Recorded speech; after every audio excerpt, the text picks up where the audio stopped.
Stilo Beats Production.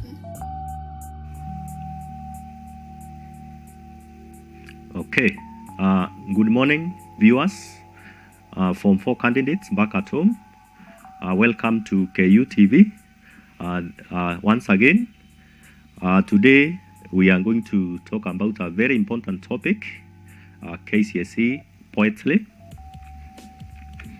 Last time I was here, that was about 2 weeks ago, we were talking about KCSE extract, which will be tested this year. And today, I want us to talk about the KCSE poetry. Poetry is tested in question 3. That is paper 2. Paper 2, question 3 is a poetry question. And I want us to look at the common KCSE poetry questions that are asked. I hope we are ready, we are set, so that we can begin the conversation. On the screen, we have the typical KCSE poetry questions. And number 1, learners are asked to comment on the title of the poem. That is the same as being asked to give the relevance of the title.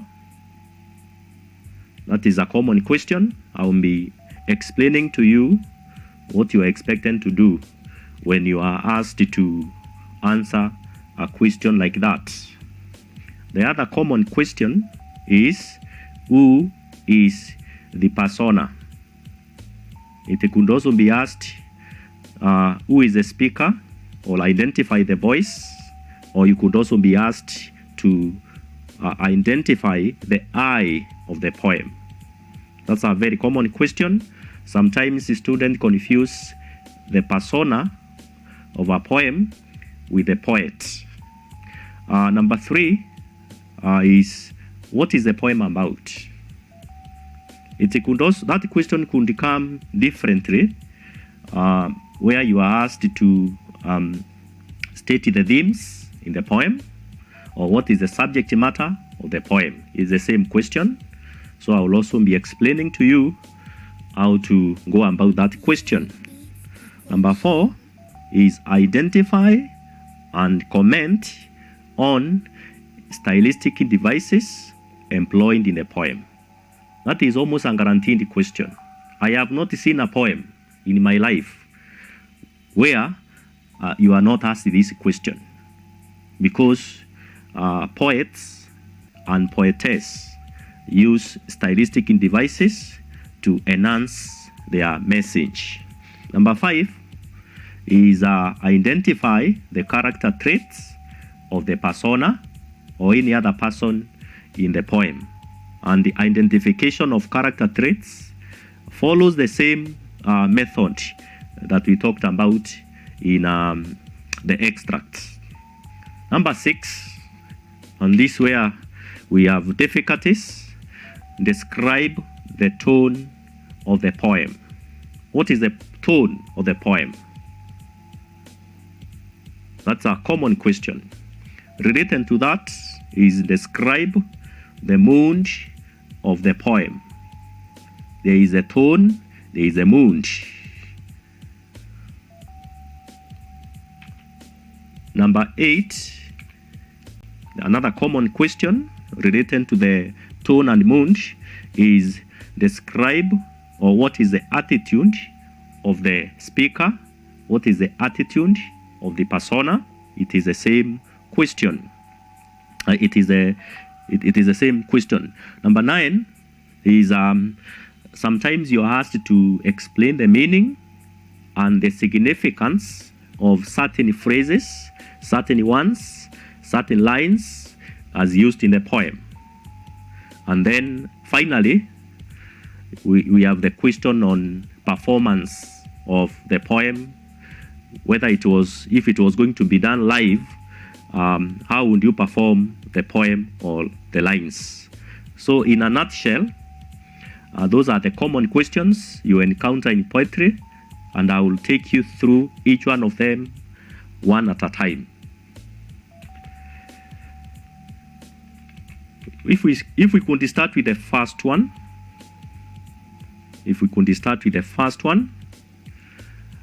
comment on the title of the poem, same as the relevance of the title.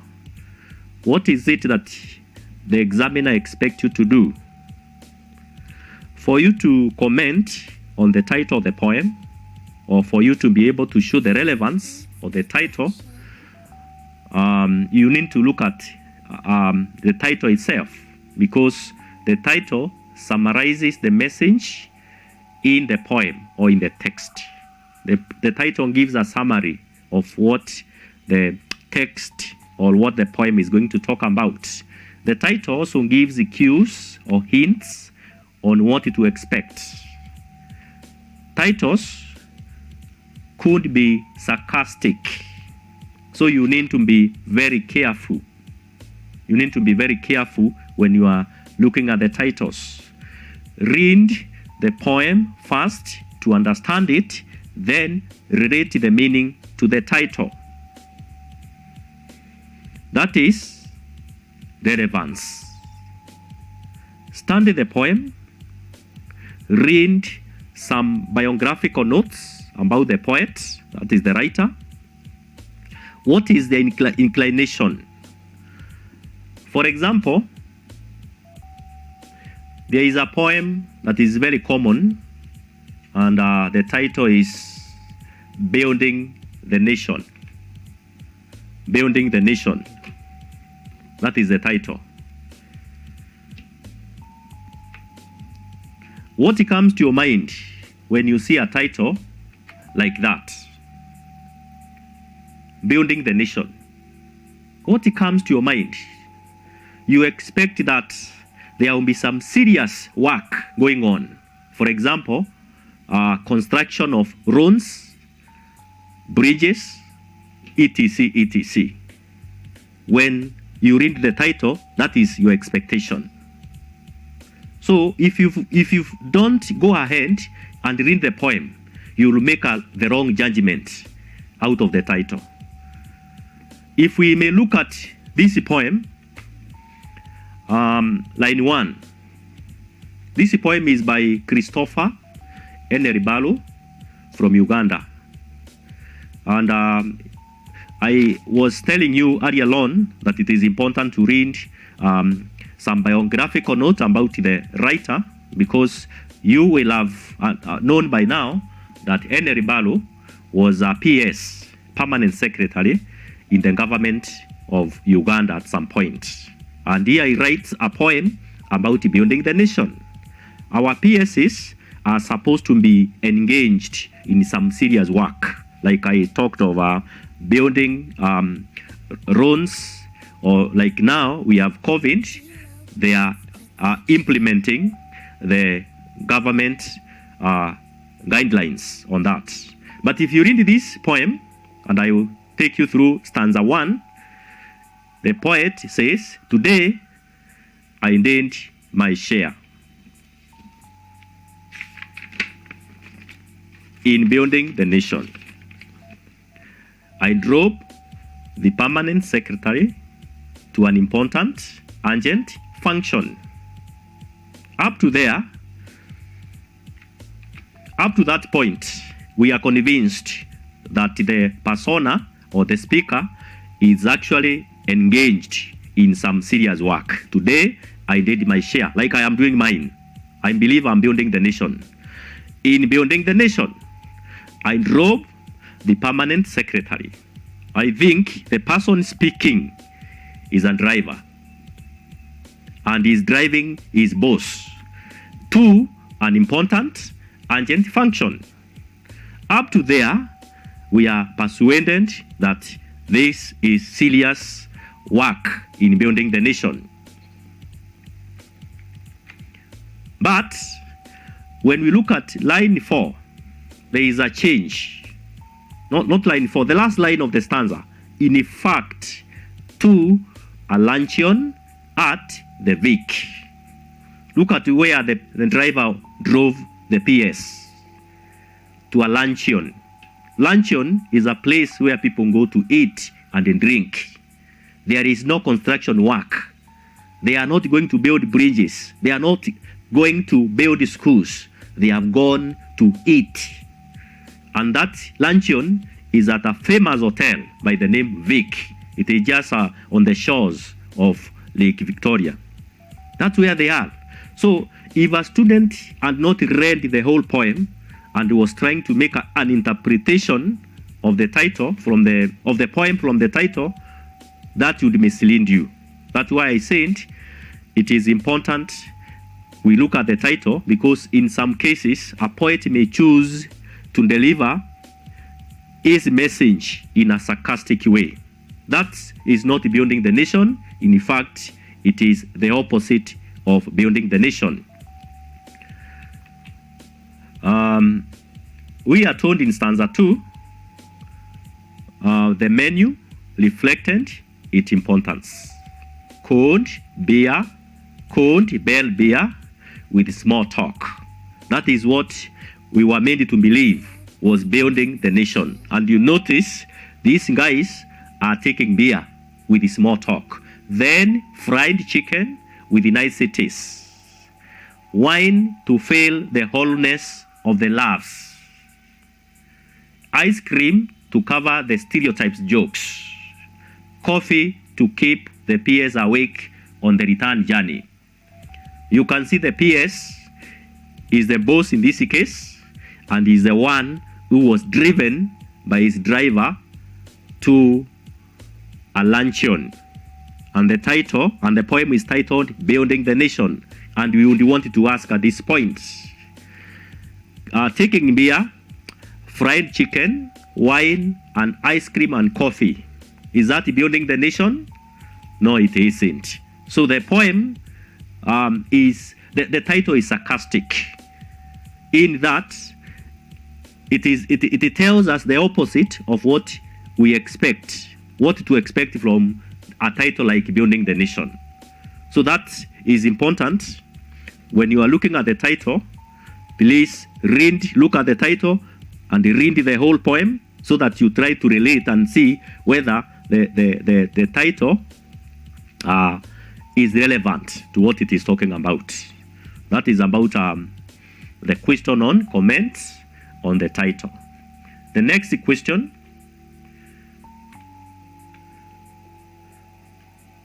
is identifying the persona, the voice, the speaker, or the eye of the poem.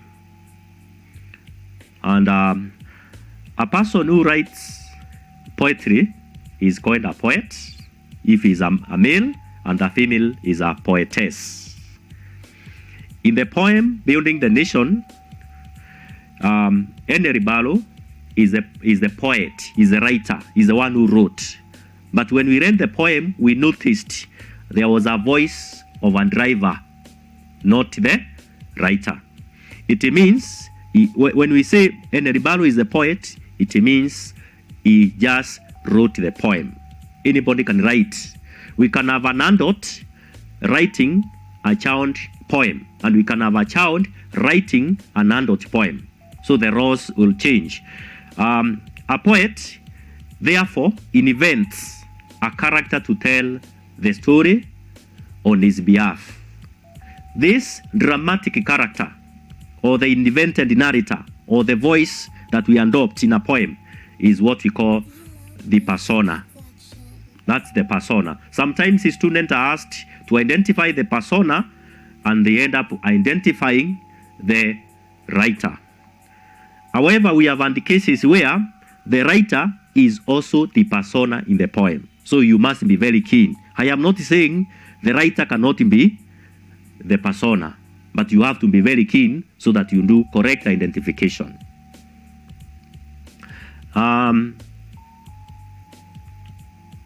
Who is the persona? We are always asked that question, and it will carry 2 marks. one for identification and the other mark for justification. Who is the persona? Or identify the voice, the speaker, or the I in the poem. Persona is identified using a noun or a pronoun. It must be named. It can be a person, and you have to name that person. Giving illustrations from the poem, give illustrations from the poem to qualify your answer. Use personal pronouns to tell who the persona is. For example, going back to the poem Building the Nation, today, somebody is speaking. Today, I did my share. Today, I did my share. Who is this I, or who is saying, I did my share? I want to take that again slowly so that we can get that. Who is saying, today, I did my share? Definitely, it is not the poet. It is a certain voice. When you read on, he says, in building the nation. And what is this that indeed that he is calling my share? Line 3 is giving us that clue. I drove the permanent secretary. I drove the permanent secretary. From there you begin to get the identity of the persona. Because of the verb drove, and you ask yourself, who is this who drives? And the answer you get becomes the persona. It must be a noun, and that noun must be illustrated from the poem. In the poem, the persona is a driver or a chauffeur. That is one mark. Why are we saying the person speaking in the poem is a driver? Why? That is a question we answer when we are doing justification. Because he says, I drove the permanent secretary.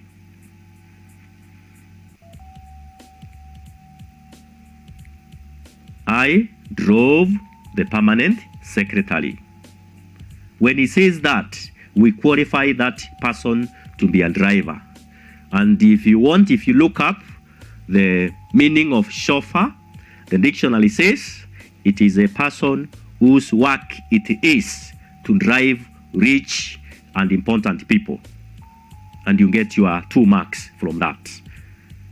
You don't even have to read the other stanzas unless the poem has more than one persona, because it is possible. But in our case, if you read the whole poem, you understand the persona is one person, and it is the driver. He is the one who is giving us his experience of driving his boss.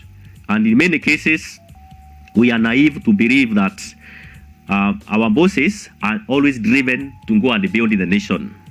I'm sure over the weekend, you witnessed some other cases or people we expect to be engaged in some very important functions, and then they are caught in some compromising situations.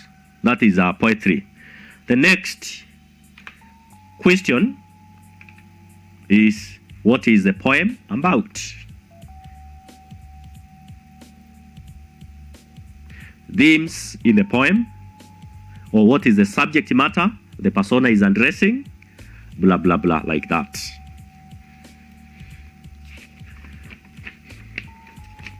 When you are answering this question, this one calls for you to interpret the poem, and you have to read the poem keenly. Give the meaning of the poem. What does it mean? Like in our case, is this PS really building the nation? Explain what the poem is about. It means when you are asked to what the poem is about, it means you paraphrase the poem. Paraphrasing means you are giving the meaning using your own words. Unravel the deeper meaning bring it out. What is the hidden meaning in it? You unravel that. Bring out the face value meaning. Remember, the poem may have what we call figurative meaning. Like in the case, if you are just reading it in passing, you might think this guy was doing some serious work. But when you look at it keenly and closely, you notice he was actually misusing public resources. There are two approaches when you're answering this question. There are two ways you can answer a question on the theme or what the poem is about. The first approach, and I advocate for this, you can do what we call stanza by stanza interpretation. Stanza 1 is talking about this. Stanza 2 is talking about this. Stanza 3 is talking about this. That is safe. The other approach is where you interpret the whole poem. You are not specific to any stanza. A poem could have more than one theme. Please note that. Like the one for building the nation has very many themes. One of them being misuse of power, etc., etc. So when you are doing stanza by stanza, you are able to tackle all the aspects of every stanza. Let's look at a poem here and try to ask ourselves what it means.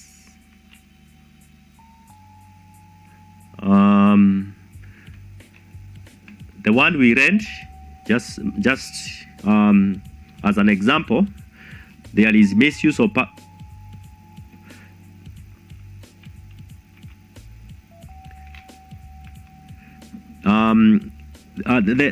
poem about building the nation by Henry Barrow, there is a theme I picked, which is a misuse of resources, whereby the persona shows that the PS goes to the meeting where important matters are supposed to be discussed. Instead, the PS meets his friends, and all they do is eating, cracking jokes, laughing, etc., etc. That could be one of the stanzas. But now I want us to look at a poem here. This is stanza 1. Line 1, there is a little hut built across from here. Notice the semicolon at the end of that line. They have mandate to walls. The hut is made of mud, and 2 walls have been mandate. Line 4, and the rest stand unmanned. Notice the ellipses at the end of that line. Just like the house has not been completed, there are ellipses there to show an incomplete sentence. Line 5 says, because 4 they ran out of mud. They ran out of mud. And one wonders, how can anybody on earth run out of mud? If they were building a house of stones or some precious metal, that we can run out of. But mud is plenty all over. But the poet tells us they ran out of mud. Stanza 2 with line 6. There is a deep gully, that is a trench, running along the road. Notice the use of a semicolon after the word road. They have filled it halfway. They were doing some road works, and there was a gully which they did halfway. Very dangerous. And the rest is still gaping. Look at the ellipses there again. Line 10, they ran out of mud. Stanza 3. Another incident.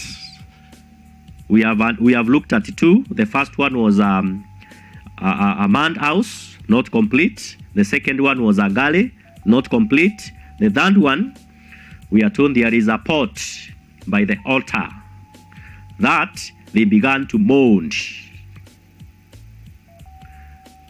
Semicolon. They finished the base, but the neck remains undone. Why? They ran out of mud. Hey, these people are running out of mud. They are building stuff using mud, but in the 3 incidents, they have run out of mud. Let's see the conclusion by the poet. Stanza 4 and the last one. There is a exclamation, mud, mud. Who can find mud? There's a rhetorical question there. The poet is making it difficult for anybody to find mud. Maybe if it were gold, someone would find it. The poet makes us believe that it is easier to find gold than mud in the case of this poem. Now, you are faced with this question. I want to illustrate how you can answer the question on what is the poem about. And I said I advocate for the approach where you do a stanza at a time, a stanza at a time. And you can see the student says the poem is about unfinished tasks or negligence. And that is cause, that is a mark. Then for illustrations, the student has gone stanza by stanza. And he says in stanza 1, the persona speaks about a little art that has only 2 mended walls and the rest remains unmade. In stanza 2, he speaks about a galley that is halfway filled and the rest is gaping. And in stanza 3, he speaks about a pot whose neck remains unmade. That is the face value meaning of the poem, and the student scores for that. Moving on.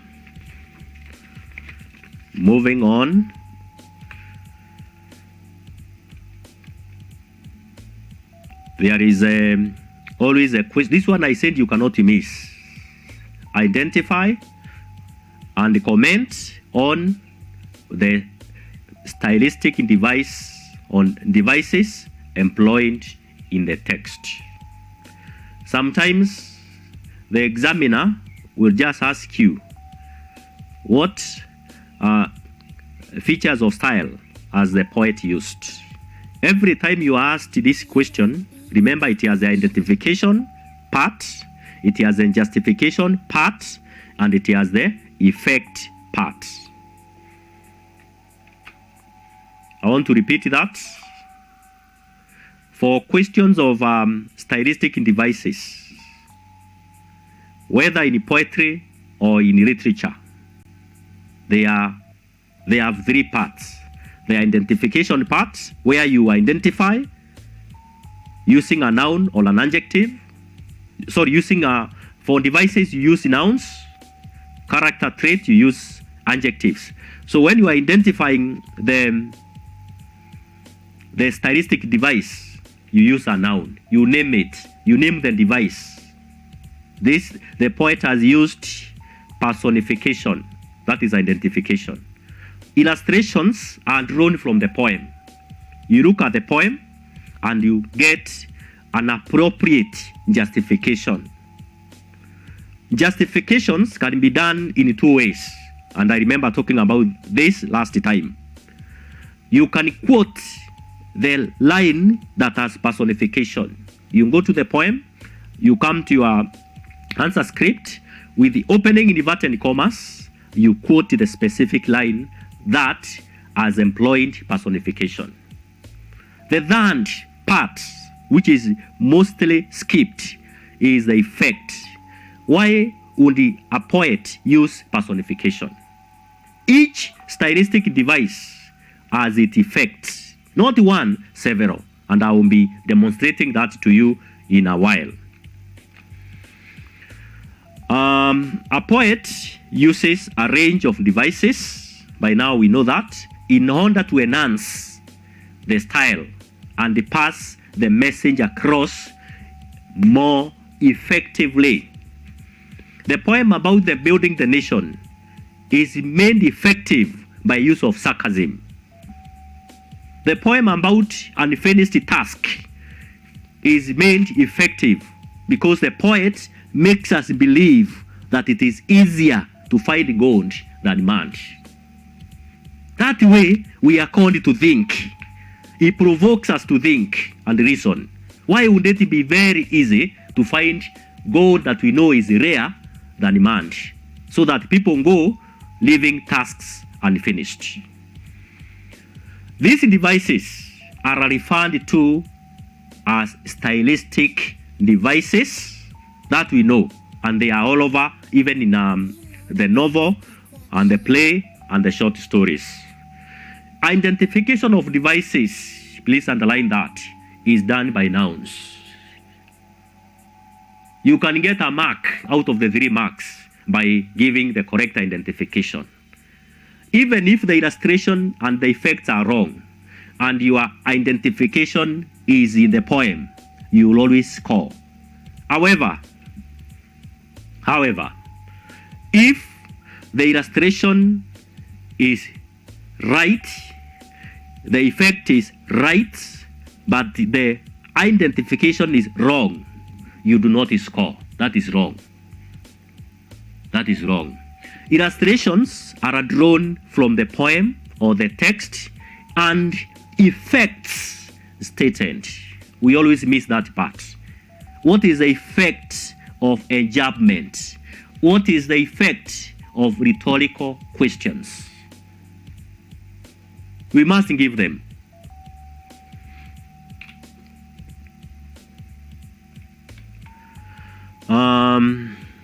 I just want to project some commonly used poetic devices. I have a list here of about 11, and I will use the poems that I have to identify where they are used, illustrate how they are used, and state their effects. The first on the list is Imagery.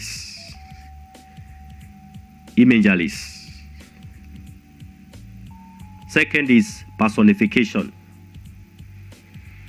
Third, repetition. Repetition is very common. I am also using repetition here. There is a reason why we repeat things. Symbolism, number 4. Irony, we are aware of that. Exaggeration, hyperbole. The intonation is on the syllable pa, hyperbole. Then there is rhetorical questions. Then there is allusion, apostrophe, enjambment, and many others. In the interest of time, we will narrow down to a few, and those examples will help us to do the others. I want to start with the imageries because they are very common. And it is very easy to identify them.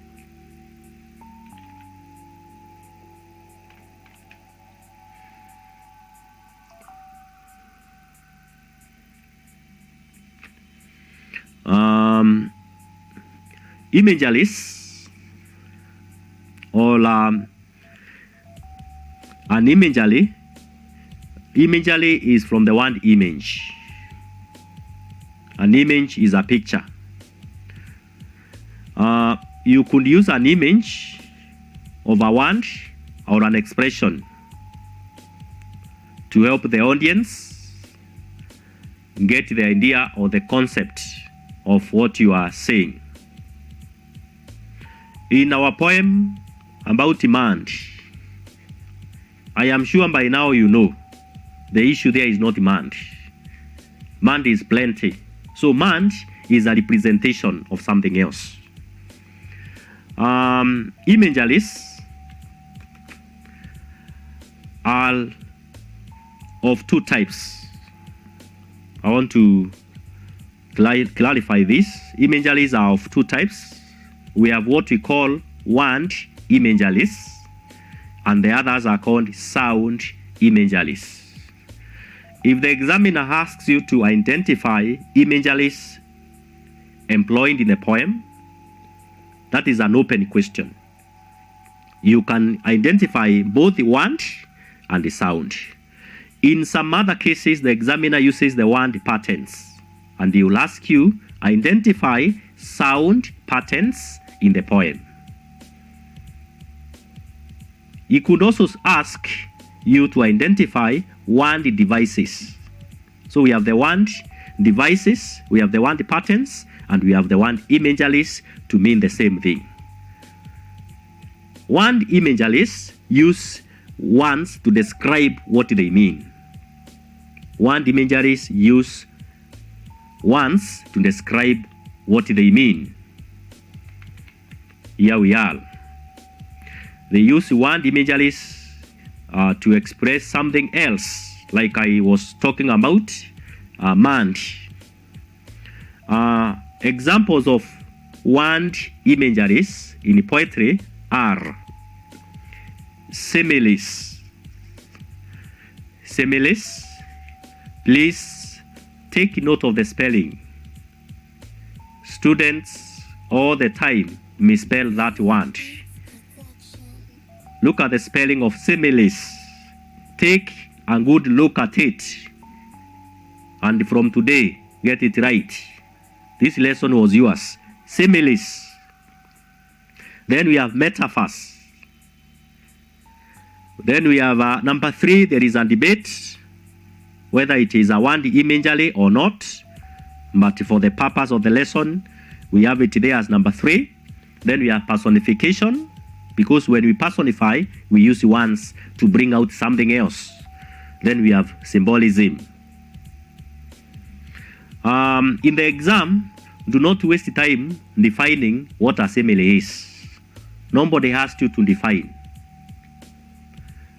A simile, you just identify there and write the poet has used a simile. That is a mark.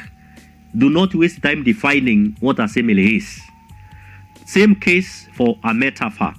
Same case for repetition and the others. And in the interest of time, I may not explain each one of them at a time. But in your own time, you can do that. What I wanted to bring out clearly in this lesson are the effects of word imageries. Why would a poet or a writer use any of these devices? What effect do they achieve? By the word effect, we mean why. Why a simile and not another device? What is the purpose of the simile in that line? Word imageries or patterns achieve the following effects. Because most of them are used for comparison purposes, they are able to reveal a hidden meaning. For example, if I said, Brittany is a lion. Brittany is a lion. That is a metaphor. There is a hidden meaning. There is a hidden trait about that child.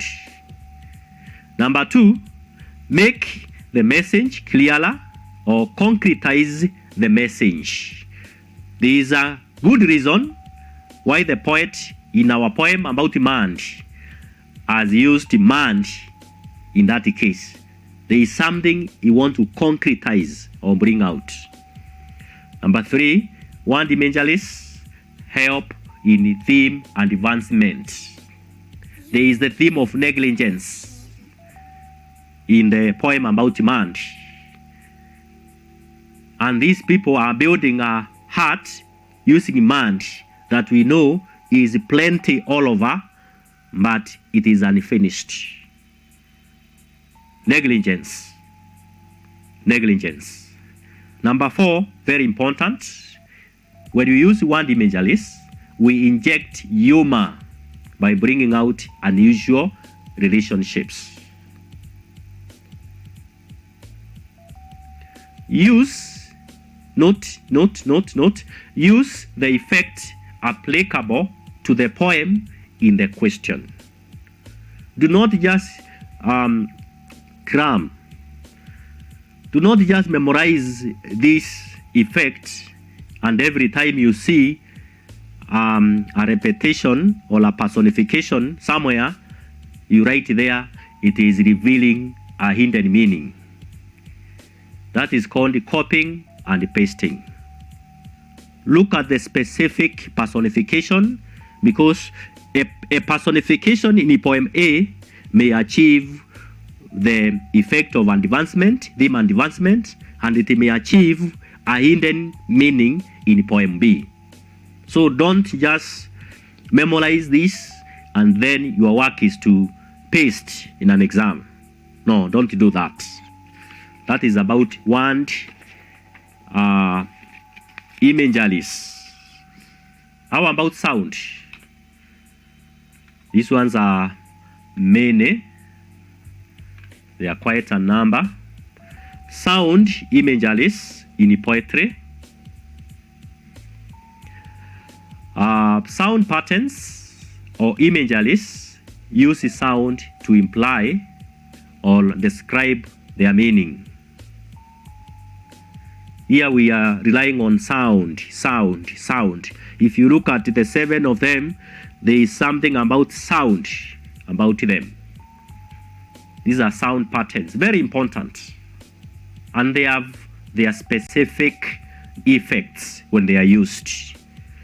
Number 1 is alliteration, the repetition of consonant sounds at the beginning of words in a line of a poem. In a line of a poem. Alliteration happens in a line, not in a stanza. English language has 24 distinct consonant sounds. By now you're in Form 4. They should be at your fingertips. There is no shortcut. Go to your dictionary, page R118. The sounds are listed there with the examples. There are 24 distinct consonant sounds, students. I am talking of sounds here, not letters. Students think of letters whenever they hear the word sound. The letters of the alphabet are 26. But the consonant sounds alone, consonant sounds are 24. Those are not too many for you not to master. Assonance is the repetition of vowel sounds. Vowel sounds. The English language has only 14 vowel sounds. And the letters, I know you know from your primary school, A, E, I, O, U are only 5. Those are letters. Make a distinction between sound and a letter. When we are writing down a sound when we are interpreting a poem and we want to show any of these sound imageries, we put the phonetic symbol inside 2 forward slashes.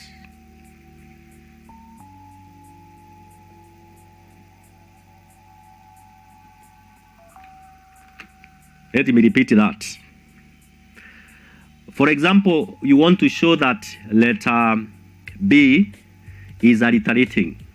And the student right there, the letter B is alliterating in the ones bitter and butter. The first one in both ones is B. And they write there letter B. You will not score. You will have wasted your ink and the time.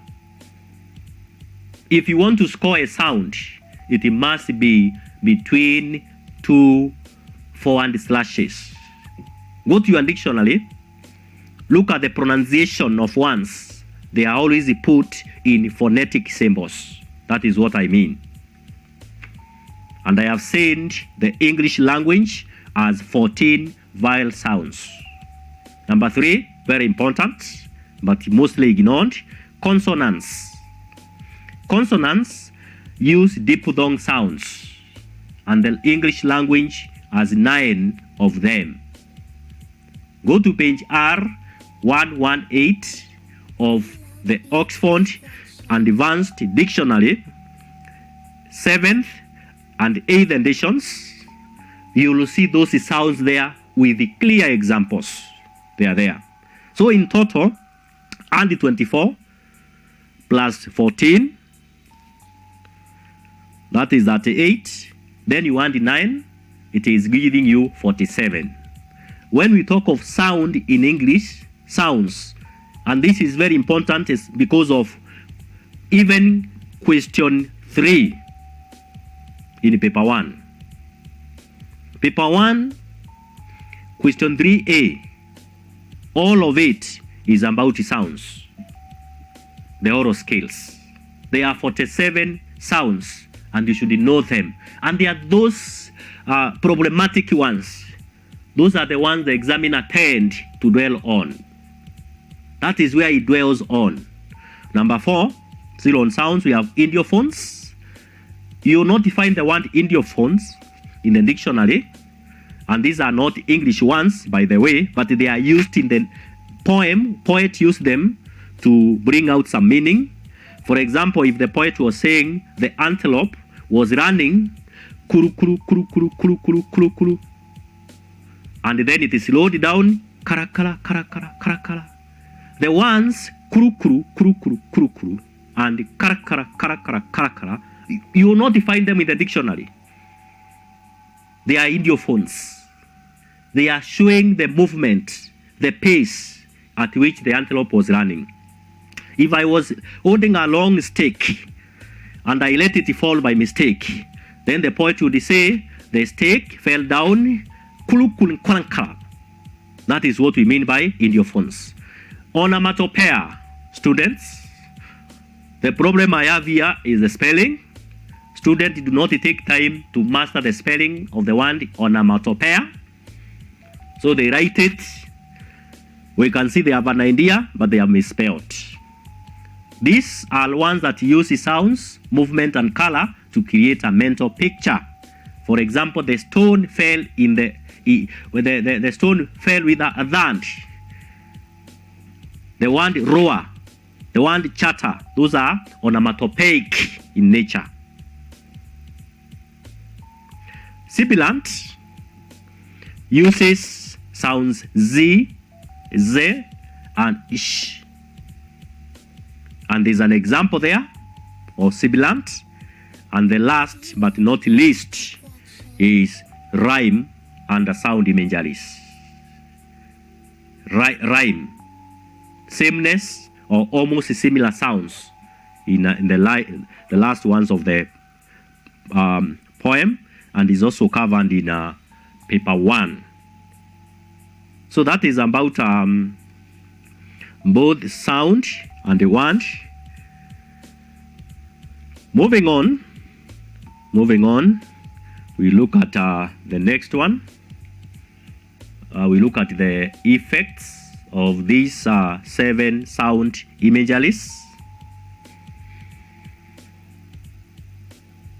They achieve the following when used in poetry.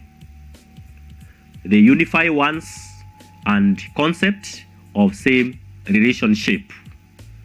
Especially rhyme is used for unifying purposes. These ones again enhance rhythm in a poem because they are about sounds, and when sounds are repeated, they tend to create a rhythm. Remember, there is a question in paper 1 about what enhances rhythm in a poem. There is another small poem in paper 1 and we always get that question of what enhances rhythm in a poem. And these are the answers here. Next effect, it makes it easier to remember a concept. That in one word is called memorability. If you want to remember a particular song, you always go to you start humming the tone, and you easily remember that. Then the links, it links one concept to another. They act as links. Then the last one, and very important, it is sound imageries that enhance recitability. I am sure some of you take part in music festivals, and you must have seen most of those poems have a lot of this, so that there is some recitability in those poems. Just like I said, do not cram, do not memorize, avoid copy pasting, because the effect of rhyme in one poem is not the same in all the poems in the world. The other three that I will look at are personification, apostrophe, and hyperbole. Personification is easily mistaken for apostrophe. When we personify something, we are giving that thing qualities of, we are giving human qualities to inanimate things or to abstract concepts. There is a poem, this one you can Google, titled The Sick Rose. The poet gives human attribute to a rose flower, and he says, he titles the poem The Sick Rose. And the rose in the poem is not rose, a human being. It is rose, a flower. And he says, the sick rose. Making a flower to be sick is giving an inanimate thing a human attribute. Therefore, personifying the flower. Why? This makes an abstract entity concrete. We are able to perceive that thing because it has been made to, we even begin having empathy for the flower because now it is sick, just like the way a human being can be sick.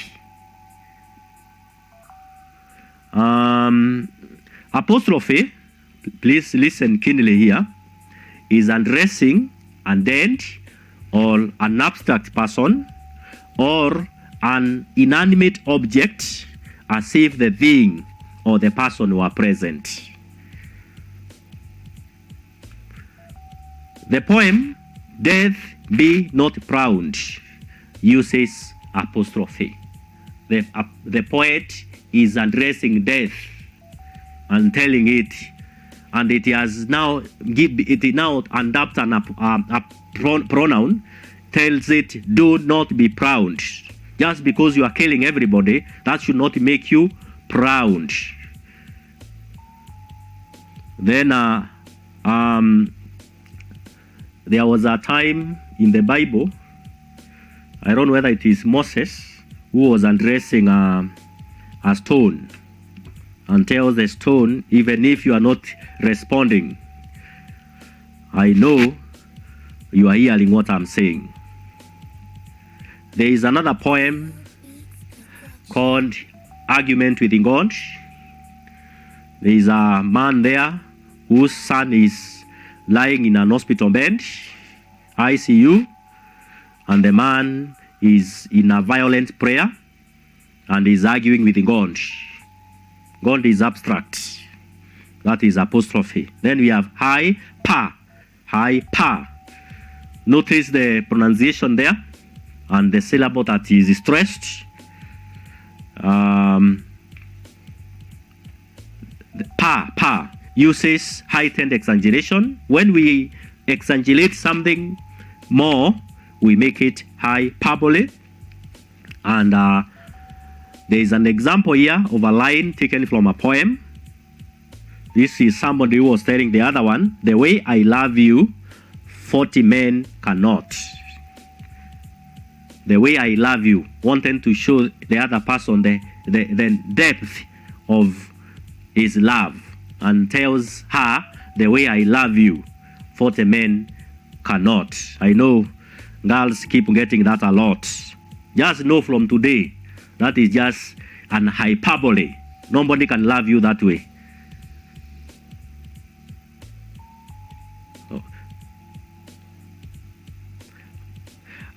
The effect is to emphasize and bring out the message with a force.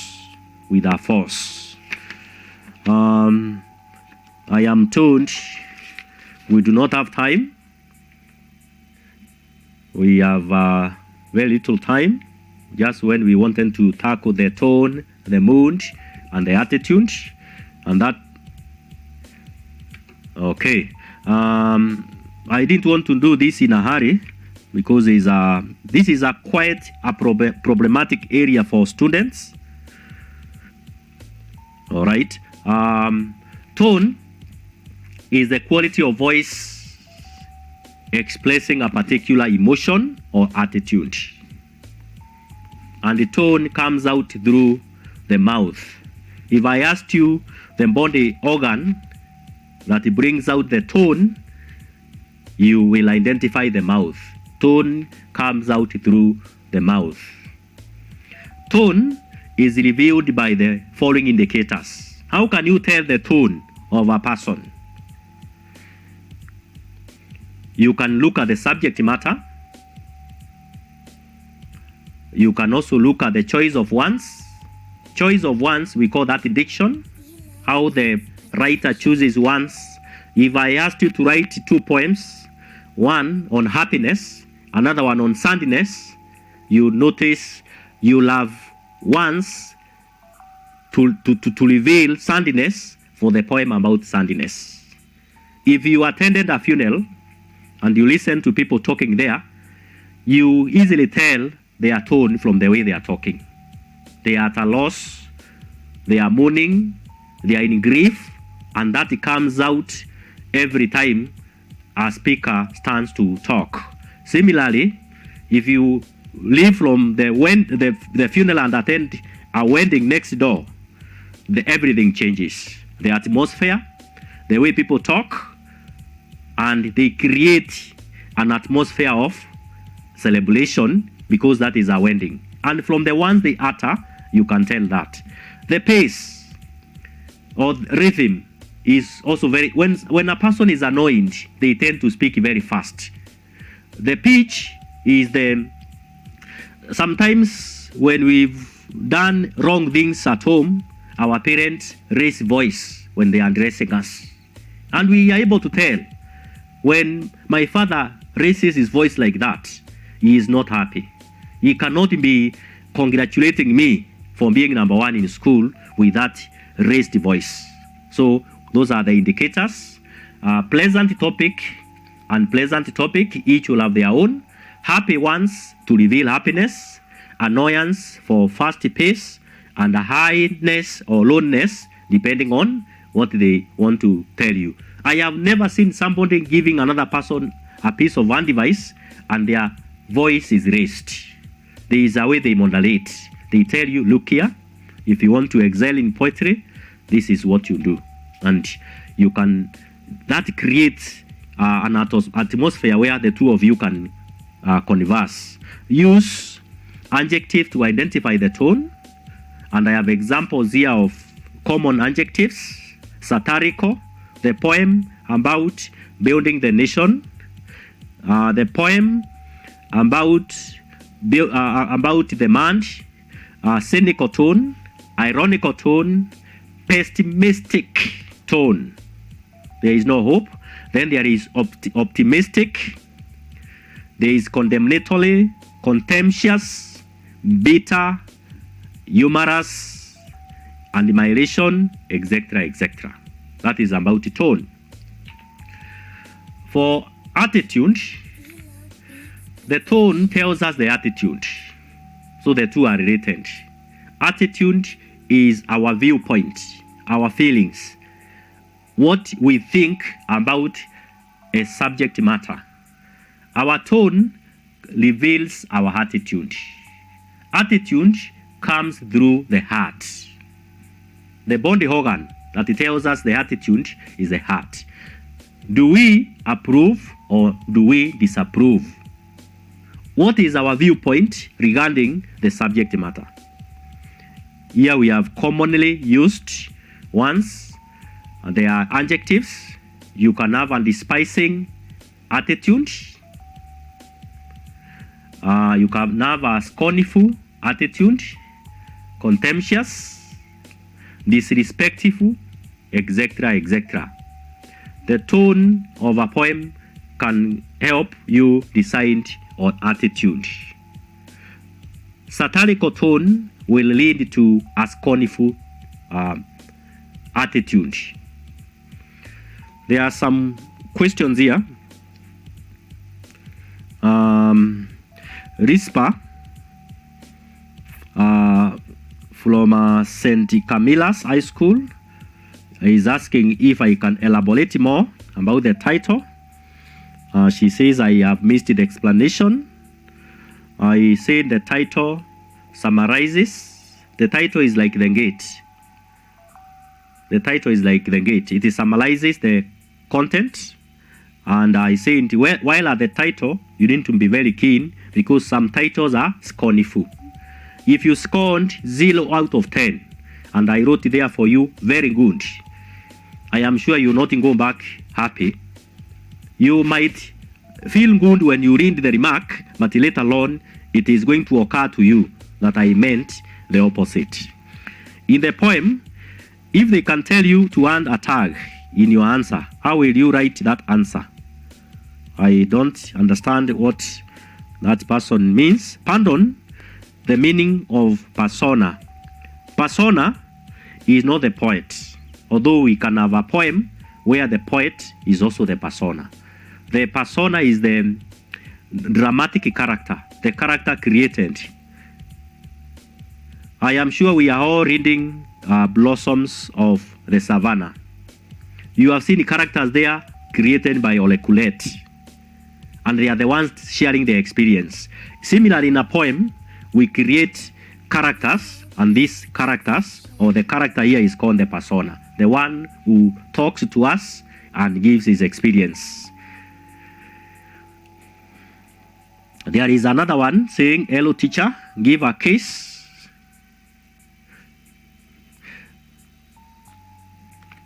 There is a, I think you need to see me. Here I am. There is another the question here by, he didn't say his name. Give a case where a poem has more than one persona. I don't have one at the moment, but it is possible that a poem has more than one speakers or voices. I am angry, and I would like to ask, is the prose form accepted in answering poetry questions such as themes? That is a good one from Agri. Yes, it is. You can give your answers in note form or in prose form. Prose form is even better for the question of theme. Daniel Wekesa from Namusasi Secondary. Daniel Wekesa from Namusasi Secondary. What if the poem has got more than one persona? A good question. When it has more than one persona, the question will be very specific, because the examiner will ask you who is speaking in stanza 3. So you'll only go for the persona in stanza 3. So the examiner will be very careful not to confuse you. Hello sir, I am Faith from Ole Manyata Secondary. Is ellipsis a stylistic device? That is Faith, and the Faith misspelled ellipsis. You may need to confirm from your dictionary. Yes, Faith from Manyata. Ellipsis is a stylistic device. Even a comma, even a full stop Notice the way the lines are in a poem. Each punctuation mark achieves its own effect. So we have the semicolon, depending on where it is placed. For example, if you take part in music festivals, the adjudicators are very observant on how you render your poem using the punctuation marks. There is a Bev from Nakuru. When answering the question on styles, will I be wrong if I start by giving style, then the effect, then illustration? Faith, the order is, this is the order, and I'm now addressing all of us. Identify, illustrate, and give the effect. Not in the other way. Identification, 1 mark. Illustration, 2 marks. And the effect. And I said if the identification is right and the other 2 are wrong, you will score 1 mark. But if the other 2 are wrong and the first one is right, if the other 2 are right, the other 2 are right and the first one is wrong, you do not score. Melce from LD. About the poem of Building the Nation, can we say there is use of irony as the stylistic device? I can see Melce has read that poem. Yes, there is irony. It is ironical. You can say that. Then there is Mwalimu Kond Wamate from Karen. Is the stanza a line? Is the stanza a line or a paragraph? In poetry, we do not have paragraphs. We have got what we call stanzas, and a stanza is made up of several lines. We call them lines because, let me illustrate with my poem here. We call them lines because if you look at this poem and we are reading line 1, there is a pot by the altar. That is not a complete sentence. Instead, the poet has taken part of the sentence in the next line. So you would have to read, there is a pot by the altar that they began to mourn. You now be realizing this was almost one sentence that has been cut into 2. And that device of continuing to say what you would have said in one line, you take it to the next, we call it enjambment or run in. The poems, the lines are running into one another. All right. Mwalimu, explain the, I think the others, we may not answer all of them in our lesson today. But in conclusion, I should say that we need to read poetry and appreciate it. We need to take time to look at everything. Even where there is a comma, there is a reason it was placed there. And I think I can take this time to talk about the colloquium, which we started some 2 weeks ago. The National Literature Colloquium is basically a digital discussion of extract from the Blossoms of Savannah, which is our compulsory reference book or text for paper 2, question 2 this year. You are supposed to sign up. Some students have done that. And once you sign up, you receive 4 extracts. Some students have already done that, and they are forwarded their extract for marking. It is not late. We give the instructions, so you can as well sign up. Even if you don't want to take part in the national discussion, which is going to be live on KUTV, you can do the extract for your own benefit. We are not locking out anybody. Please get the extracts. Therefore, they will be very, very useful for you, even if you're not doing the colloquium. But if you want to compete and benchmark with the students from all the other schools, this is the only opportunity you have, because in the colloquium discussion, you will meet students from all the schools in our 47 counties. Thank you very much for listening to me. I hope I hope we are still keeping safe at home, and we will be seeing you next time. And that is on Friday 31st, when we shall be live with a panel on KUTV. Please hurry up, sign up. If you have questions, you can call us. We are ready to help you. Even if you are not competing,